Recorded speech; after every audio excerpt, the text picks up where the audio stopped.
काय झालं, एका ब्राह्मणाला 200 रुपयाची गरज होती आणि तो ब्राह्मण पैठण गावामध्ये आला. पैठण गावात आल्यानंतर लोकांना विचारू लागला का हो मला 200 रुपये उष्णे दे, असा कोणी व्यक्ती आहे का, किंबहुना तसेच दान म्हणून देईल असे कोणी श्रीमंत व्यक्ती आहे का. आणि विचारत नाथ महाराजांच्या घरासमोर आले. पुढे पार होता आणि त्या पारावरती काही ब्राह्मण मंडळी बसलेली होती आणि त्यांना तो विचारू लागला. विचारल्याबरोबर ब्राह्मणांनी सांगितलं तुला 200 रुपये पाहिजेत, हो आम्ही देतो, पण एक काम करायचं काय, या वाड्यामध्ये जे शांतीब्रह्म एकनाथ महाराज राहतात त्यांची शांती आहे आणि तेवढी शांती तुम्ही भंग करायची, म्हणजे त्यांना क्रोध आला पाहिजे एवढं काम तुम्ही करा. आणि एकदा का तुम्ही आमचं काम केलं आम्ही तुम्हाला 200 रुपये देऊ. किती? 200. एवढा आनंद झाला महाराज ब्राह्मणाला. ब्राह्मण उड्याच मारू लागला. म्हटला नुसता राग आणायचा आहे आणि त्याच्यासाठी किती पैसे? 200 रुपये. तो काही महाराज घरामध्ये गेला. जसा घरात गेला पाहिलं तर नाथांची पूजा सुरू होती आणि पूजा सुरू असताना पायातल्या चपला काढल्या नाही. तसा थेट देवपूजेच्या देवालयामध्ये तिथं गेल्यानंतर नाथ महाराज पूजा करत होते. त्यांच्या मांडीवर जाऊन बसला. कुठं बसला? मांडीवर. चपला भरलेल्या. नाथ महाराज त्याच्याकडे पाहून म्हणतात, त्यांच्या पतीचं नाव जिजाई, अगं पहा म्हणे काय याच्या टोणामध्ये देवाविषयी प्रेम आहे, पायातल्या चपला काढाव्या याचही भांड्याला राहिलं नाही. एवढा विधी झाला आणि हा देव घरात येऊन बसलाय. काय महाराज ती शांती. पूजा संपन्न झाली. ब्राह्मण म्हटला पहिला प्रयोग आपला फेल झाला.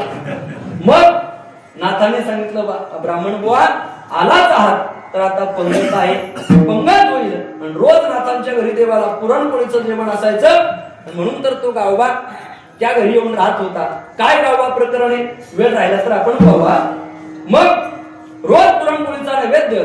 सर्व ब्राह्मण मंडळी बसले, आलेले वारकरी बसले. पंगत वाढत असताना ब्राह्मण बुवाई एका ताटावरती पात्रावरती बसलेले आहेत आणि बसल्यानंतर जिजाबाई माता जिजाई वाढण्याचं काम करत होत्या आणि वाढत असताना अचानक ब्राह्मण उठला आणि ब्राह्मण उठून आई साहेबांच्या पाठीवरती बसला. कोण? पाठीवरती त्यानं पाठीवरती उडी मारली.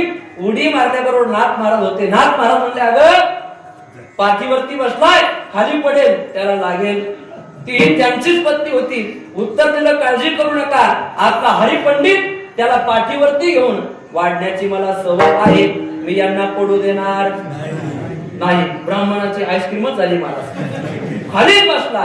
नाथ महाराजांचे पाय धरले. सांगितलं महाराज अहो या कलियुगामध्ये एखाद्या व्यक्तीला नुसता आपण कट मारला तर तो म्हणतो तुझ्या बापाचा रस्ता आहे का, हे बरं दाखवतो. एखाद्याची चुकून थुंकी अंगावरती उडाली तर ती व्यक्ती लगेच भांडायला प्रवृत्त होते. आणि मी तर तुमच्या देवघरात आलो, पायातली चप्पल काढली नाही तरी तुम्हाला राग आला नाही.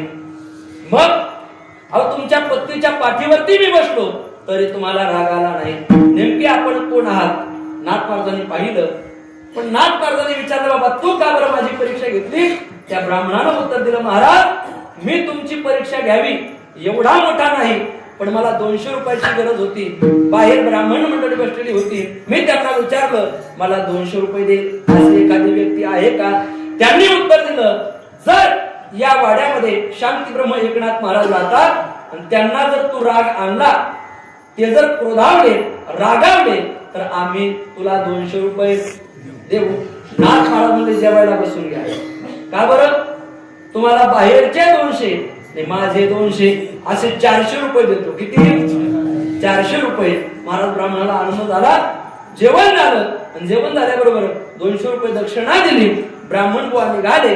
पण जात असताना ज्यांच्या जीवनातली शांती कधी भंगली नाही त्या शांतीब्रह्म एकनाथ महाराजांनी 200 रुपये या ब्राह्मण बुवाला भेटावे यासाठी रागवण्याचं नाटक केलं. काय केलं? नाटक. खोटं नाटक केलं. कळतं का म्हणे तुम्हाला?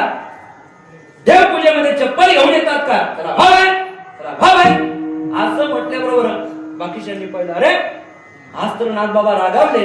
आणि असं म्हणून नाथ महाराज म्हटले बा रागावलो मी, याचे 200 रुपये देऊन टाका.